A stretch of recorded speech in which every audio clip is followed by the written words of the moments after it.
آج الحمدللہ آپ 17واں پارہ سن رہے ہیں۔ اس پارے کا آغاز ہی بہت ہی اہم پیغام اور بہت ہی اہم بات ہے۔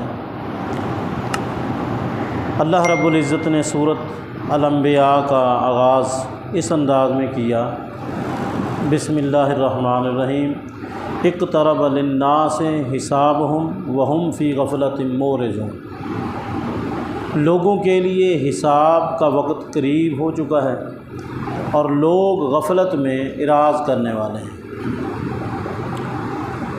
یاد رکھیں، دنیا کے اندر اگر کسی نے حساب و کتاب دینا ہو اور محاسب بڑا سخت ہو اور تجربے کار ہو اور بڑا ماہر ہو اور اسے پتہ بھی ہو کہ یہ کسی قسم کی کمی کوتاہی نہیں چھوڑے گا اور میرے حساب و کتاب میں مجھے کوئی رعایت نہیں ملے گی، تو یقین جانیں بندے کی نیندیں اڑ جاتی ہیں۔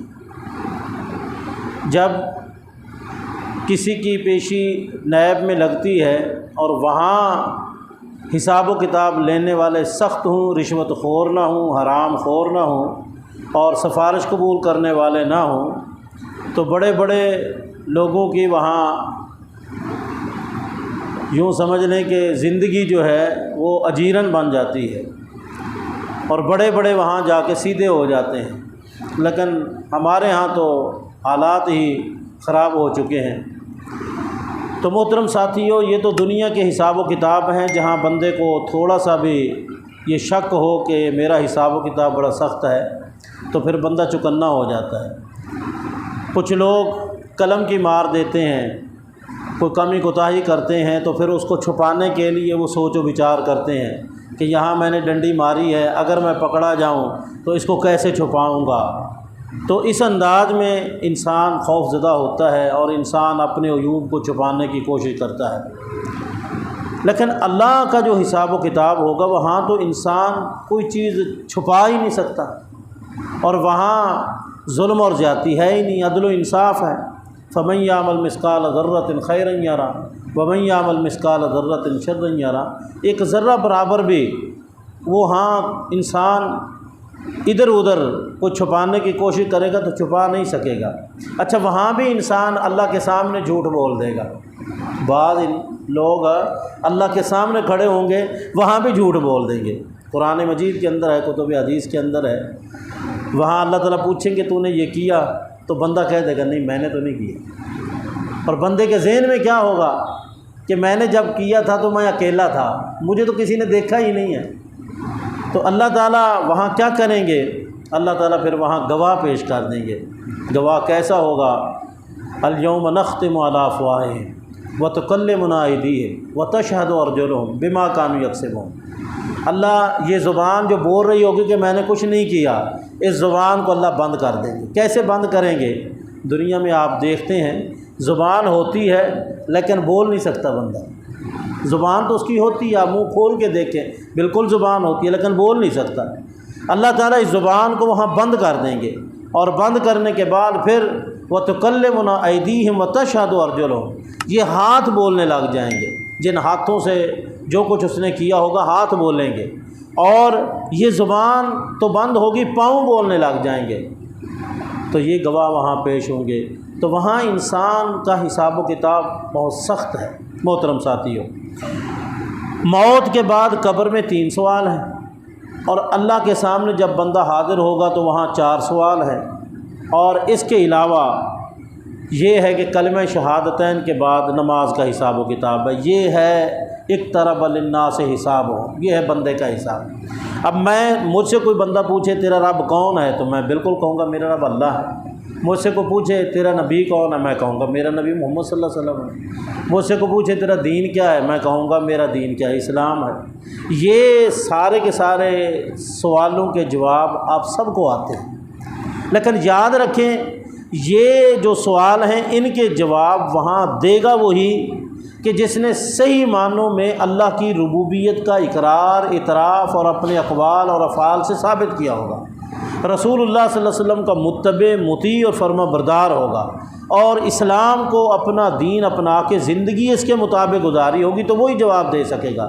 ورنہ شیخ الحدیث ہو، عربی کا ماہر ہو اور قرآن و سنت اسے سب کچھ پتہ ہو، لیکن کردار اس کا صحیح نہ ہو، تو وہاں وہ نہیں کہہ سکے گا ربی اللہ، میرا رب اللہ ہے، زبان لڑکھڑا جائے گی، اور پھر وہاں وہ کہے گا ہاں لا ادری، مجھے کوئی پتہ نہیں ہے۔ وہاں انسان خوف کے مارے اس کو جواب ہی نہیں آئے گا۔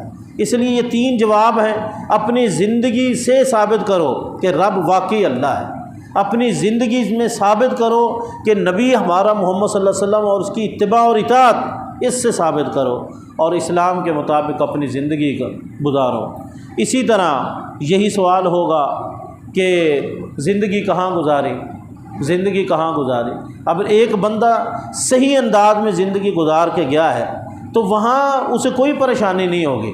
نماز اس نے پڑھی ہے، روزہ اس نے رکھا ہے، زکوٰۃ اس نے دی ہے، قرآن پاک کی وہ تلاوت کرتا ہے، ماں باپ کی خدمت کرتا ہے، کسی کی حق تلفی نہیں کرتا، حرام کو حرام سمجھنے کے بعد رک جاتا ہے، نیکی کو نیکی سمجھنے کے بعد اپنا لیتا ہے، گناہ کو گناہ سمجھنے کے بعد اپنے آپ کو بچاتا ہے۔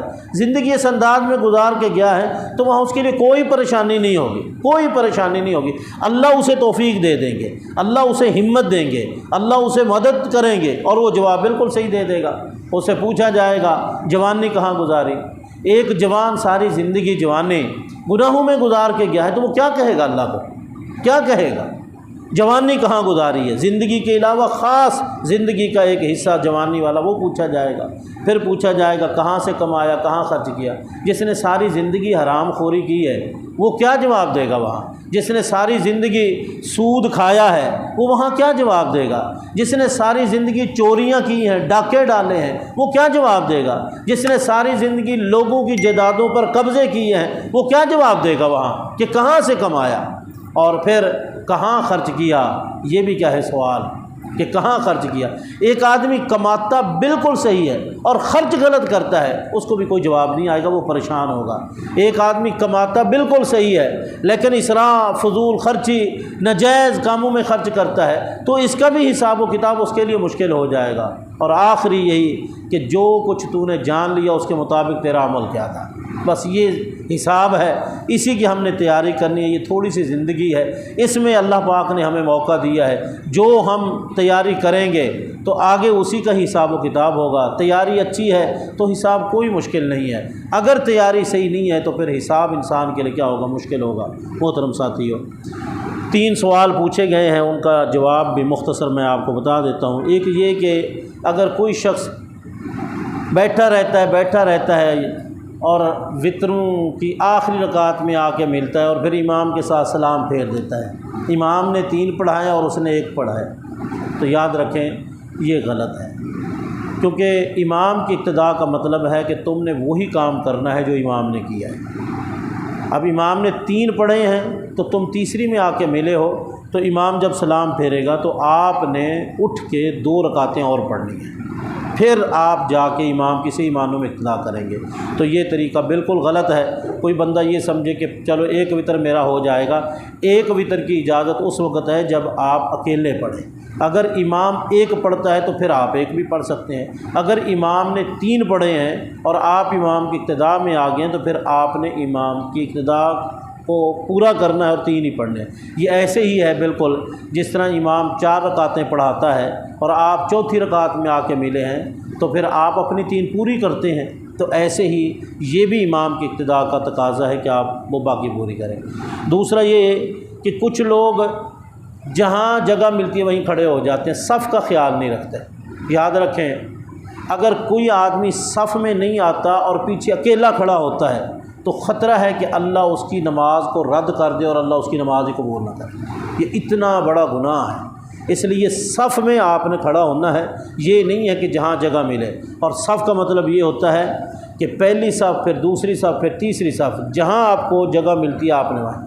اور یاد رکھیں، یقین کریں پہلی صف کا مقام اللہ کے ہاں وہی ہے کہ اللہ کے سامنے جو ملائکہ کھڑے ہوتے ہیں، جو پہلی صف میں کھڑے ہوتے ہیں، ان کا جو مقام ہے پہلی صف میں کھڑے ہونے والوں کا مقام وہی ہے۔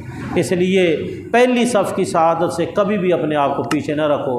اگر آپ پہلے آ گئے ہیں، پہلی صف میں جگہ ملتی ہے، تو یہ بہت بڑی سعادت ہے۔